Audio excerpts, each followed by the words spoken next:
Now with your blog, of course, you have around that, you've got Twitter, and you've got Facebook, and you've got LinkedIn, and you've got YouTube, and you can all those elements to drive traffic back to your blog, which is your home base.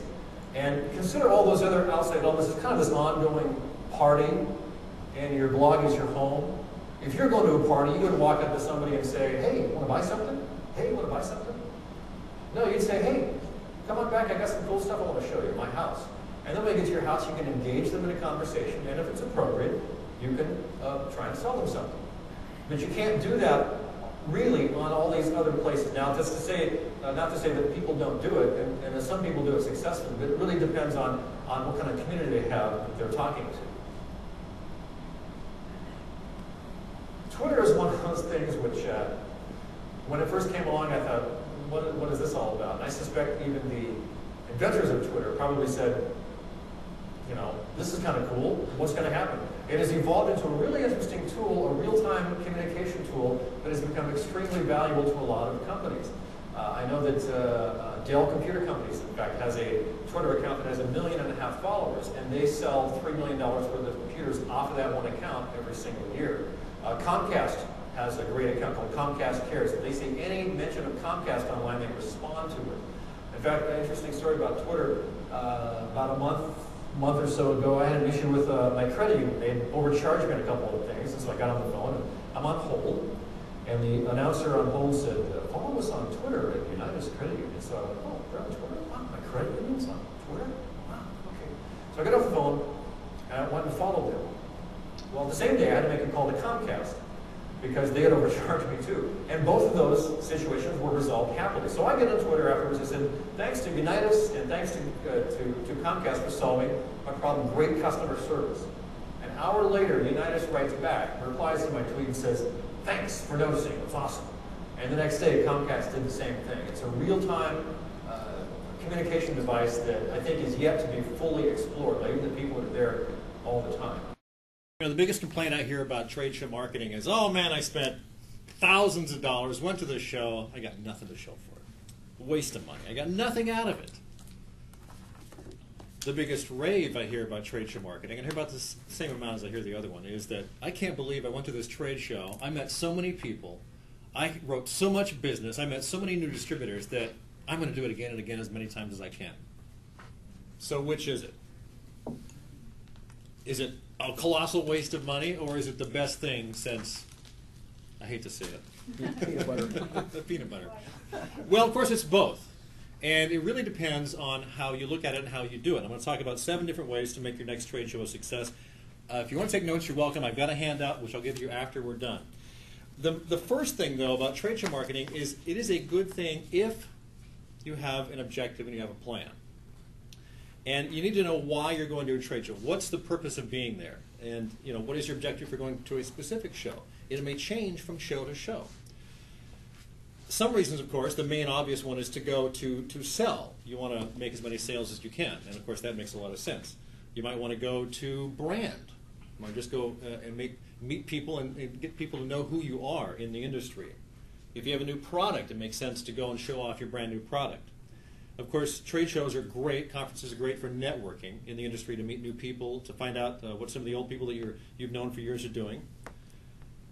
You might want to go to enhance customer relations. One of our biggest clients is Kettle Foods, and they actually go to shows mainly to keep their customer relations going. Bob's Red Mill is another customer.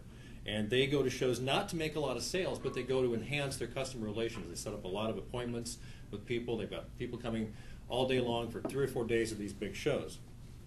Here's my favorite reason to go to a trade show, is to spy into competition. Because if you go to a trade show, it's a great opportunity to learn about what your competition is doing. Because you can find out all sorts of things. You can go check out, first of all, who's competing against you. You might find someone new that you've never seen before.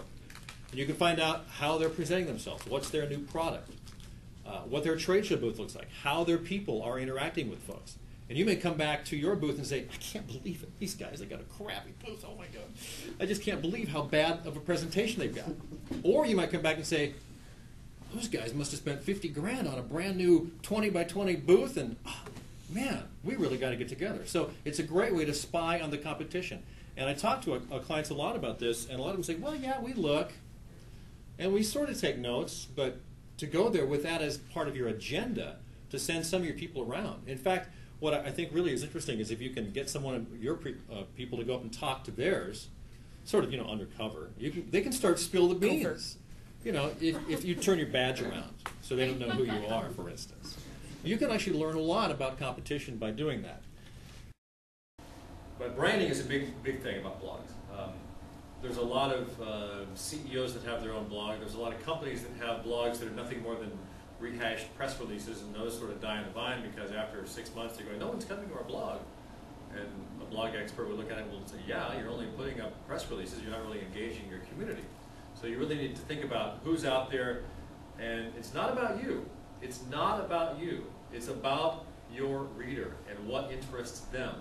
And I would suspect if you looked at, Kirk, at some of the posts you put and the people that are responding, and if you track the traffic on it, the post that people that get read the most, I would guess, would be something that is of interest to someone that comes by, not about you, not about what you're doing, about, it's about wine. What was the name of wine?